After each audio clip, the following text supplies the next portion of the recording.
Yeah, it's a problem.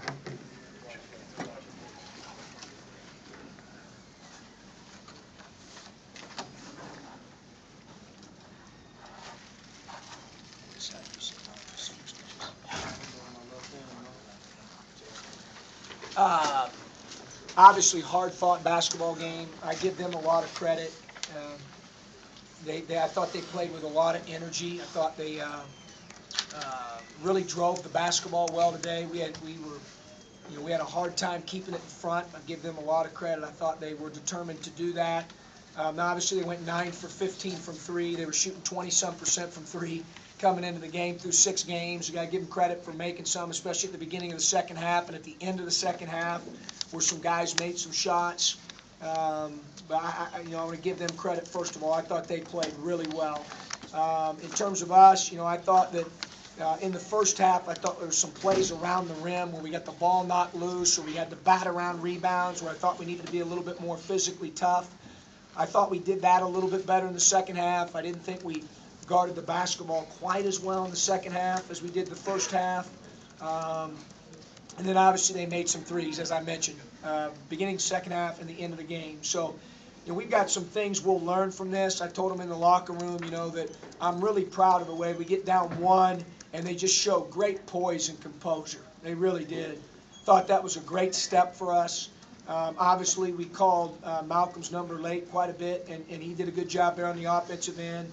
J. Cole made some big shots, but I hope the thing, certainly that he learned today is, yes, he had some shots that went in today.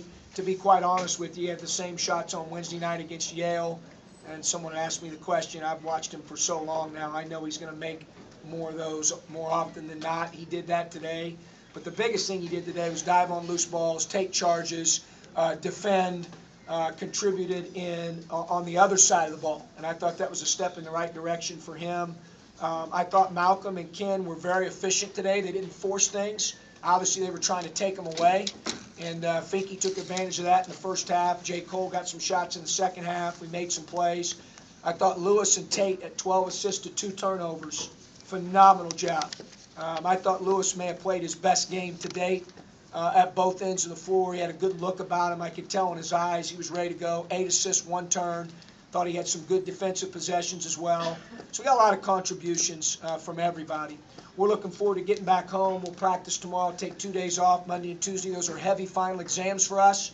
Played 11 games in 30 days with a lot of travel, an abnormal amount. So we'll now have, I think it's 2 games in 17 days. So we'll be able to get our legs back under us a little bit, get physically and mentally refreshed, prepare for a really good South Dakota team, knock out our final exams, do a great job there, have a few more days off than normal so we can get our bodies and minds right moving forward here. But, at the end of the day, I'm pleased with the way they really manned up there late once we got down 1. At the same time, we'll look at the things we need to get better at. They kind of laughed at me in the locker room, but my friend John Gordon says winning sometimes can be a deodorant. It can hide up maybe what you stunk at. It can hide that. So we don't want to use that. We want to find the things that we need to get better at, and these guys will tell you we're always real with them. We'll address them, and we'll continue to get better. I do think we're getting better, and I really like our group. So I'm excited to see where we can go here this next week and how much we can improve prior to playing South Dakota. Questions for the players? Coach, can you slide your mic to Malcolm? Yep. Questions for Malcolm and Jalen. Malcolm, can you talk about just when they make that 14-0 run, just the team's ability to respond to that, and what you saw? Well, obviously we want to start second half off better than that, but I think bad teams, if teams weren't connected, we would have probably crumbled. But instead, stay composed, and we got on a little run ourselves. So I think that's good for our team right now. Jalen, how did it feel to, even though you had open shots, how did it feel to see one go through the net, and did that give you confidence the rest of the game? Jalen and Malcolm, make sure you speak up since there's no speakers in here.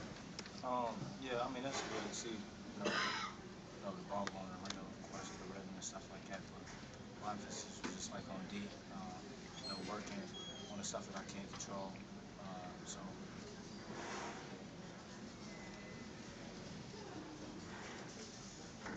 Malcolm, this might sound like a stupid question.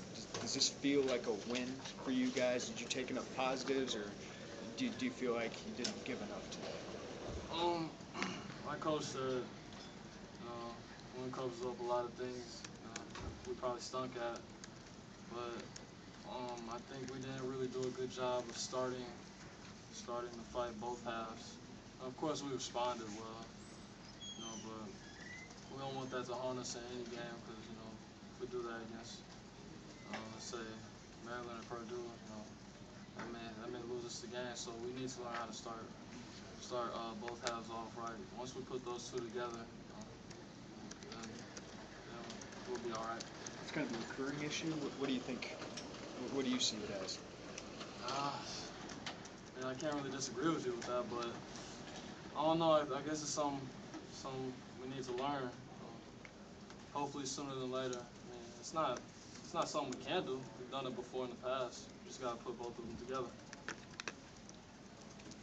John, they had 13 guys play for them today. Does it make it harder when there's so many rotations to find your man when you're switching defenses? Not really. That's a communication thing. We got to get down on our defensive end. Make sure we talk and tell when you come out or if you see someone come in, talk to one another and communicate. So something that we practice on the drills and stuff like that. Also. Which of your defensive schemes did you feel like was the most effective today? I mean, we came out, we played To give them all our scouting. Yeah. So the 1-3-1, Yeah. right? I mean, I feel like we could have communicated a little bit more, but on the defensive end, if we're communicating and we're on the same accord, things go well. So regardless on what defense, so if we take care of the basics, regardless, whatever defense we're in, it works.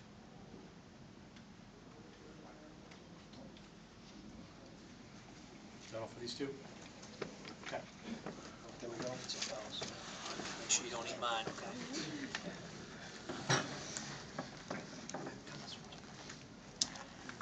John, Questions? do you remember a game where you had all 13 players from the other team play? No, I mean, I've coached in games where they played a lot of guys. Obviously, they played a large number. We knew that coming in. We had prepared that way. We had told our guys they had a lot of different starting lineups and played a lot of different rotations. But then again, so had we. I think today, DB's today the first time we started the same lineup back to back in 11 games. So, but like Jalen said, I didn't think that was an issue today. I think there was a couple times in Springfield back where our guys, when they subbed in and you're telling them who they have, and, the young guys don't necessarily value all that stuff. But I think we're in a different place right now. We didn't have any hiccups today, Rob, because of their mass substitutions or not knowing who we had or what defense we were in. I thought we were on point with that today. John, what concerns you more, the points in the paint or the threes? Both. Both. But at the end of the day, our guys did a good job, I thought, of defending the three-point line other than the beginning of the second half and late in the second half. But, in basketball, when you play against Division I players, you have to rob Peter to pay Paul. It's called game planning. They were shooting 20-some% from three coming into the game, making 3.7 made three-point field goals per game, which was 300 and something in the country. They made them. So I give them credit. They had some guys step up. I don't know. You'd have to look at a stat sheet if they went 9 for 15 or better in a game from three all year. Maybe they have, but they made them. So at the end of the day, I got to give them some credit with that. I'm more concerned, probably, Jeremy, of the two, of just paint protection, guarding the ball, rebounding. We've got to get that done by committee right now, more so than we ever have. Black and Thorn are over there in street clothes. It is what it is. We've got to figure it out. We've got to block out well, and we're going to have the gang rebound, and everybody's got to participate in that area.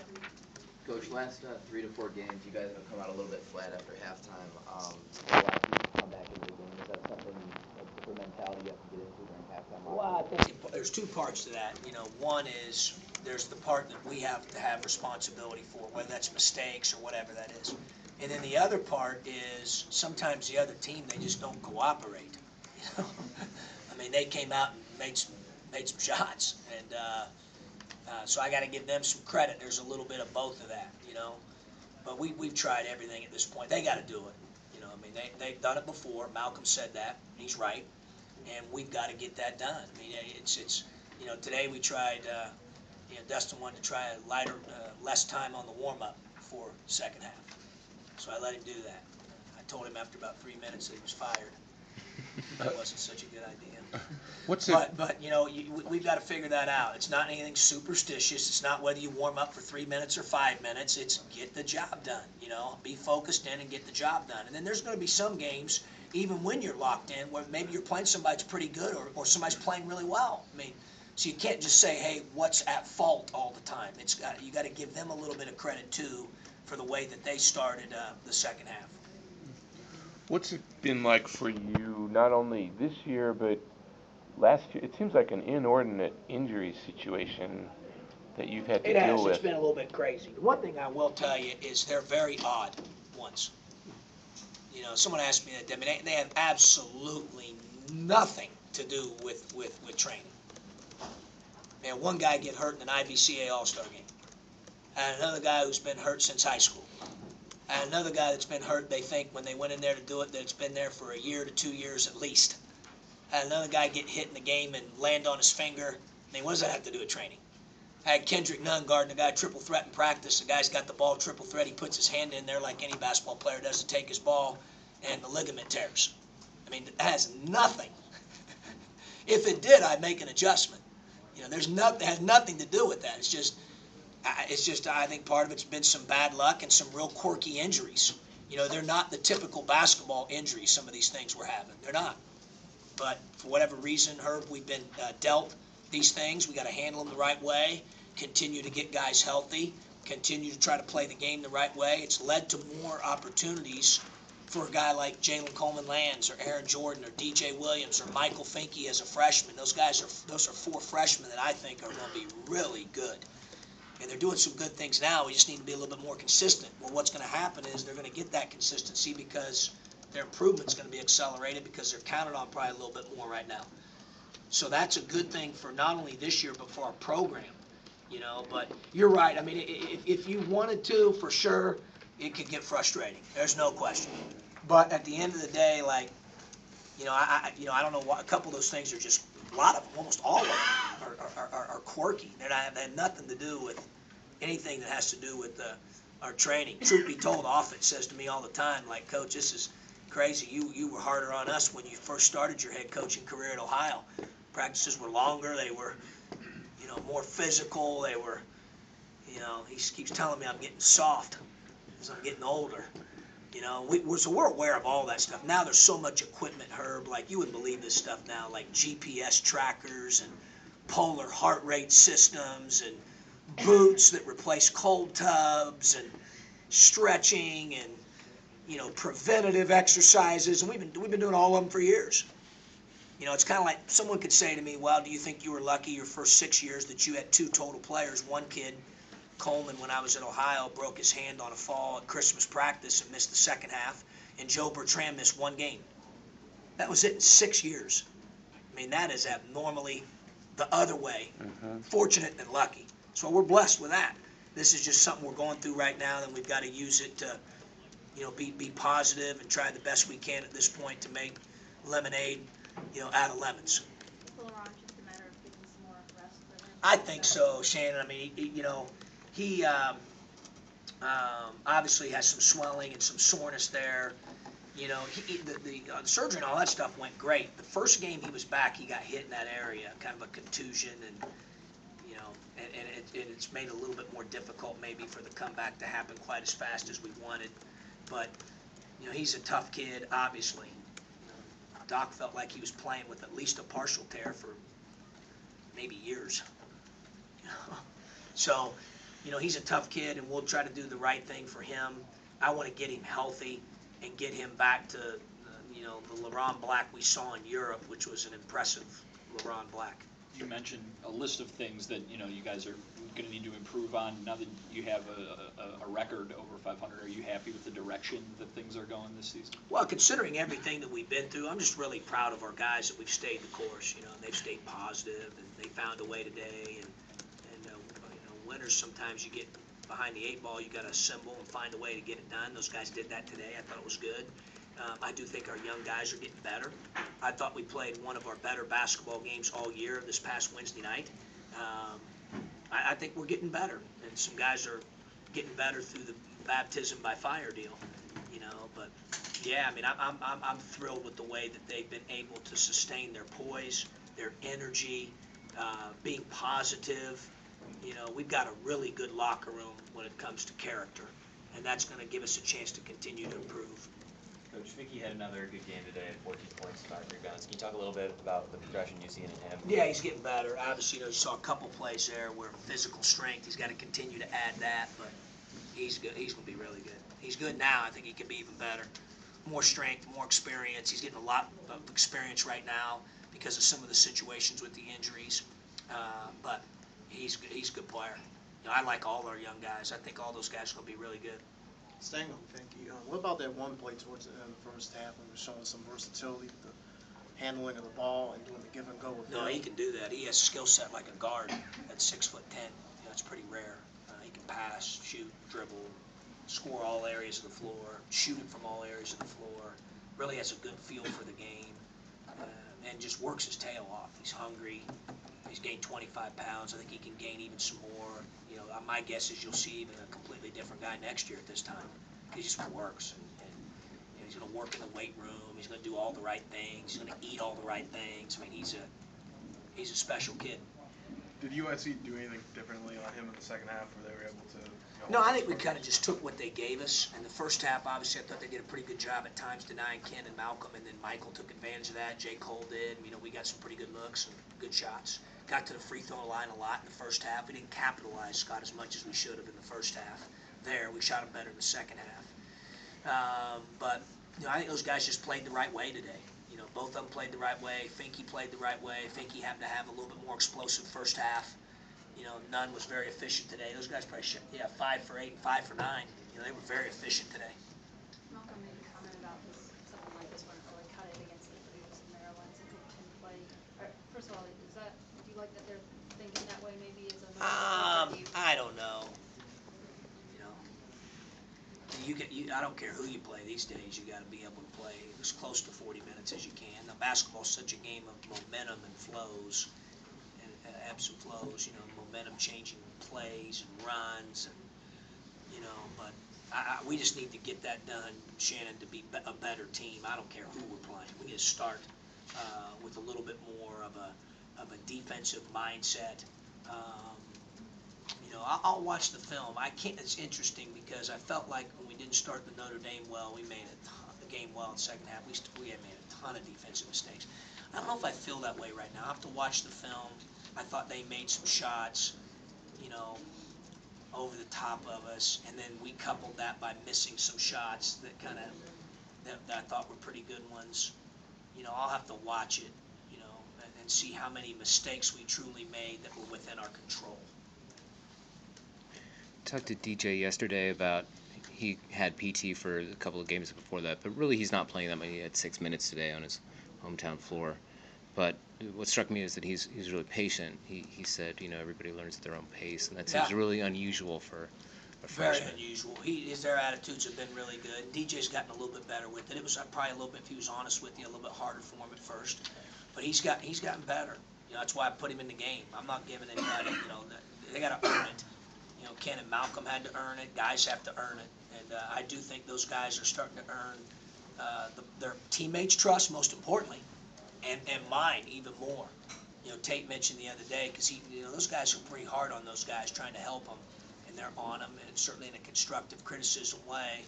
I thought it was really good. Tate stepped up after the game the other day and applauded the freshmen for how much improvement they're making just on mental things that we need them to get done execution-wise, Rob, at both ends of the floor. And I think that's very true. And it's great that Jalen pointed that out, because I think it's huge for us and allows us to be deeper. Those guys are getting better. I thought J. Cole had his best defensive performance of the year today, and I know he made some shots, but you know, I thought he was really good defensively. That's improving. Where does J. Tate rank among players you've coached for a guy that has the ability to be a leader but also keep it loose with his sense of humor? He's got a great voice. He's got great command. He cares about winning, and he cares cares about the right things. He's just such a great teammate. I mean, there's a reason his teammates voted him captain. John, there's only over 5,000 here today. Just what do you make of the future of this game against this opponent? Well, I don't know. I mean, obviously that was, the contract finished up. I've been, pretty open about the fact kind of what we want to do with scheduling the game moving forward. Obviously, there's a lot of hands involved in that, Jeremy. But we'd like to continue to, I think we've had, you have to help me out here, Jeremy. It was Oregon and Auburn, right? And those were, we had, good crowds those days. I think for us to come up here, that's the direction that certainly I'd like to go. But there's a lot of people involved in making decisions like that. I'm not the only decision maker when it comes to that. But certainly that's what I would prefer. Coach, what's your opinion of the UIC freshmen, Matthews and Dixon? They were good today. Matthews was terrific. He had 18 in the first half and only played 13 minutes, and obviously foul trouble there with 3 fouls. Put him out of the game in the first half, but I thought he was terrific. I thought he played really well offensively. And then I think Dixon's got a lot of potential, great size and length for a wing. And as he gets physically stronger, I think he's going to be really good. I thought their interior players attacked the glass. He's got them playing really hard. And, they played really hard today, I thought. Attacked the glass. Matthews really made some plays for him. Dixon made shots in the second half. The kid Burns put his head down a few times, got in the teeth of our defense, made some plays. So, they played well. Anything else in here for Coach? Thanks, guys. Thanks, Coach.